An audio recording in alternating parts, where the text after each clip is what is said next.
Hey guys, I'm Kelly, the nurse who questions. Lately, I've been thinking a lot about sound clips. You know, those 15-second sound bites that get passed around like proof of somebody's entire belief system? I get them from friends on both sides of the aisle. Did you hear what so-and-so said? Here's a video, watch it. And every time I have the same response. I want to see all the content because what you just showed me is not a conversation. It's a fragment of what you're trying to prove. You need to listen to a story in its entirety. Sound clips are the social and political version of getting rapport without taking the patient's vital signs or knowing why they came into the hospital. No history, no labs, no context. Just one number and a whole lot of interpretation layered on top of it. And as a nurse, that makes me super uncomfortable. If you want to actually understand something like a patient, a person, a belief, you have to sit with the whole story. You have to ask questions. You have to listen longer than feels convenient. And sometimes you have to listen to things that challenge you or make you feel uncomfortable. In psychiatry, I will read a patient's initial psych eval and still ask them what brought them into the hospital.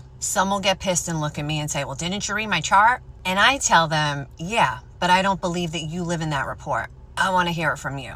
I want to know your perspective on what happened. I can't tell you how many mistakes that I have found in our initial psych evals. But that moment matters when I'm talking to that patient. It tells them that I'm not here to assess them from a distance, that I give a shit. I am here to understand their story from their mouth. I want to know what their perspective is. I want firsthand information, not just somebody else's interpretation of what happened. And what fascinates me is how afraid we seem to be with long-form conversations. And don't get me started with politics. Like deciding that serious, complex issues can be explained behind a podium in 2 minutes. That makes sense, for sure.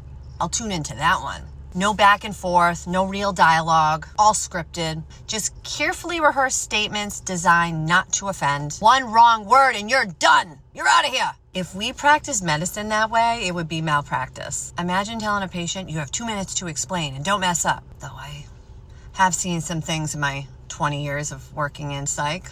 No follow-up questions, no clarifications, no curiosity. That's not care, that's performance. And yet that's what we accept in politics, media, and public discourse. Everything is staged. Everything is edited. Everything is reduced to a soundbite that confirms what we already believe. And most of us, myself included at times, buy into it because slowing down requires too much energy. It requires swallowing your ego. It requires admitting that you might not have the full story. I remember being 19 years old, starting my first real job at the hospital. I worked with a woman who was very conservative and her husband was black. At the time, I was very liberal. And I had been taught this oversimplified, almost cartoonish narrative that if you cared about people of color, you were kind of supposed to hate Republicans. Because they don't care about minorities. They don't care about middle to lower class Americans. It's all about capitalism and the rich. That was my conditioning. That was my lived experience. But instead of shutting down, I got really curious. I asked her questions. I listened more. And the more I listened, the more I realized how sheltered I had been. I didn't suddenly agree with everything she believed in, but I understood why she believed it. And that understanding changed me. It gave me compassion instead of certainty. And that's why I love listening to people's stories from both sides of the aisle. You disagree with me? Let's talk. Tell me why. I want to know more. Because you got to listen without judgment. Because beliefs don't come out of nowhere. They're shaped by lived experience, values, trauma, culture, just like symptoms in a patient. When you understand the story, the behavior makes more sense, even if you don't agree with it.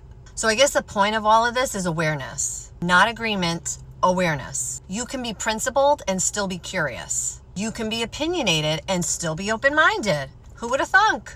And maybe if we stop reacting to sound clips and actually listen to full conversations, we would stop treating each other like headlines and maybe we start treating each other like humans. Just maybe.